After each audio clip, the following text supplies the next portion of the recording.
এবার যে বড় খবরের দিকে নজর রাখবো, সন্দেশখালীতে আগামীকাল বন্ধের ডাক দিল সিপিআইএম। সন্দেশখালী কাণ্ডে আটক সিপিআইএম এর প্রাক্তন বিধায়ক। বাঁশদ্রোণী থানায় বিক্ষোভ কর্মসূচি সিপিআইএম এর। সোমবার রাজ্য জুড়ে থানা ঘেরাও কর্মসূচি সিপিআইএম এর। আবারও জানিয়ে রাখি, আগামী সোমবার সন্দেশখালীতে বন্ধের ডাক সিপিআইএম এর। বাঁশদ্রোণী থানায় বিক্ষোভ কর্মসূচি সিপিআইএম এর। সোমবার রাজ্য জুড়ে থানা ঘেরাও কর্মসূচি সিপিআইএম এর। এই বিষয় নিয়ে বিস্তারিত জানাবে আমাদের সঙ্গে রয়েছেন আমাদের প্রতিনিধি সিরাজুল। সিরাজুল, দেখো, সন্দেশখালীর ঘটনায় ইতিমধ্যে গ্রেপ্তার হয়েছে সন্দেশখালীর বিধায়ক, প্রাক্তন বিধায়ক, এবং এই ঘটনার পরেই কিন্তু সিপিআইএম এর থেকে আগামীকাল অর্থাৎ সোমবার বন্ধের ডাক দেওয়া হয়েছে। এই বিষয় নিয়ে কি জানা যাচ্ছে?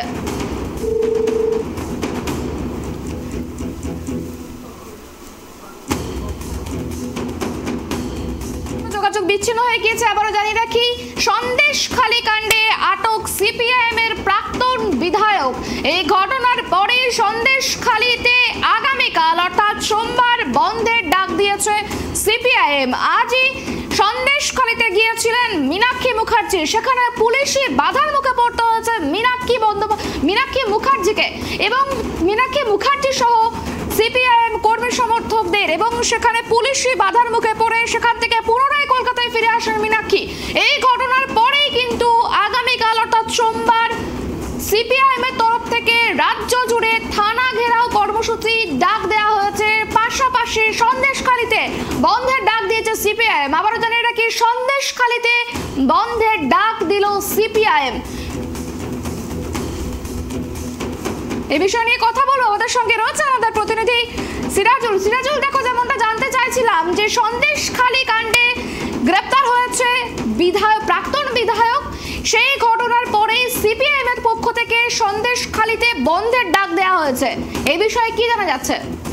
দেখো, ইতিমধ্যে কিন্তু সন্দেশখালী কাণ্ডে কিন্তু যে নিরাপত্তা সর্দার বামফ্রন্টের যে প্রাক্তন বিধায়ক নিরাপত্তা সর্দার, তাকে কিন্তু গ্রেপ্তার করা হয়েছে। পাশাপাশি সেই নিয়ে কিন্তু মিছিল, পাল্টা মিছিল, প্রতি বিক্ষোভ শুরু হয়ে গেছে সন্দেশখালী সহ বিভিন্ন বসিরহাট মহকুমা জুড়ে। কিন্তু যেখানে বসিরহাট থানার সামনে কিন্তু বামফ্রন্টে প্রার্থীরা, বামফ্রন্টের নেতা কর্মী বিন্দুরা, তারা কিন্তু বসিরহাট থানার সামনে ইটিন্ডা রোডের রাস্তার উপরে বসে করে কিন্তু বিক্ষোভ দেখাতে শুরু করে।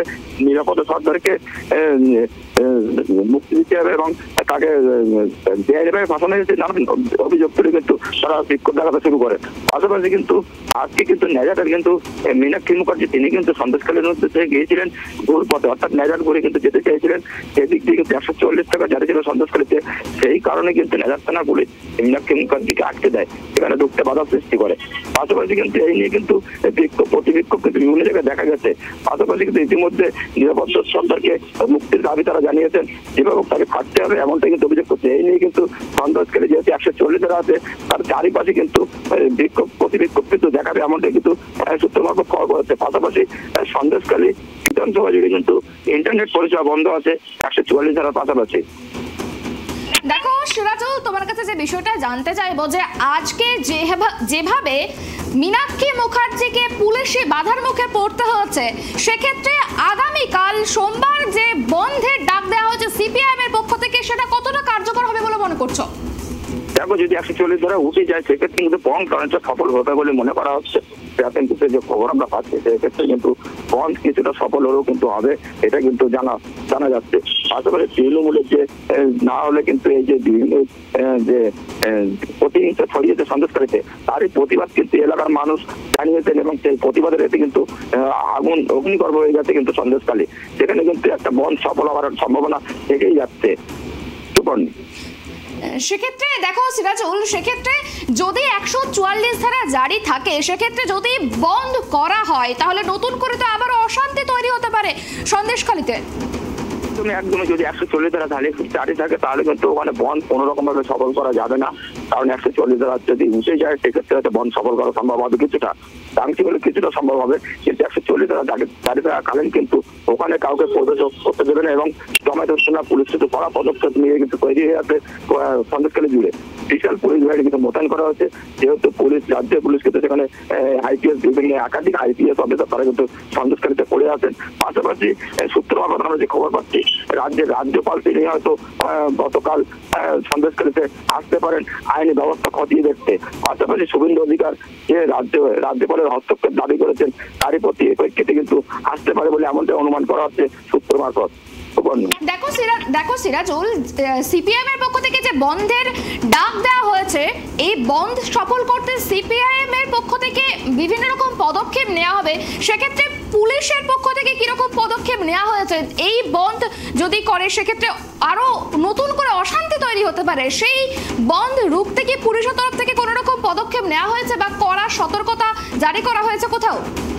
একদমই সুবর্ণ, একদমই। এখন কিন্তু বর্তমানে 140 ধারা জারি, কিন্তু কড়া পদক্ষেপ নিয়ে কিন্তু প্রস্তুতি নিয়ে আছে কিন্তু সর্বদা সন্দেশখালী এলাকায়। সেখানে কিন্তু কোনো রকম বন্ধ সফল হতে, যদি 140 ধারা জারি থাকে সেক্ষেত্রে কোনোভাবে কিন্তু বন্ধ সফল হতে দেবে না।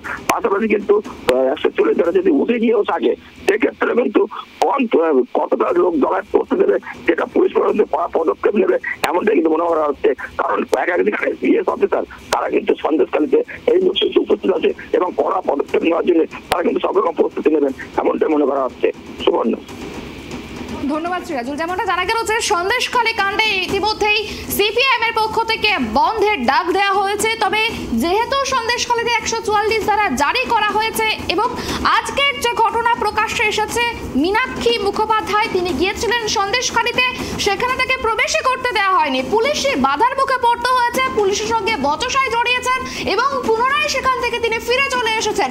এই ঘটনার পর আগামীকাল কিভাবে বন্ধ করা যায় এবং কিভাবে বন্ধ হবে সেই বিষয়ে আমাদের নজর থাকবে।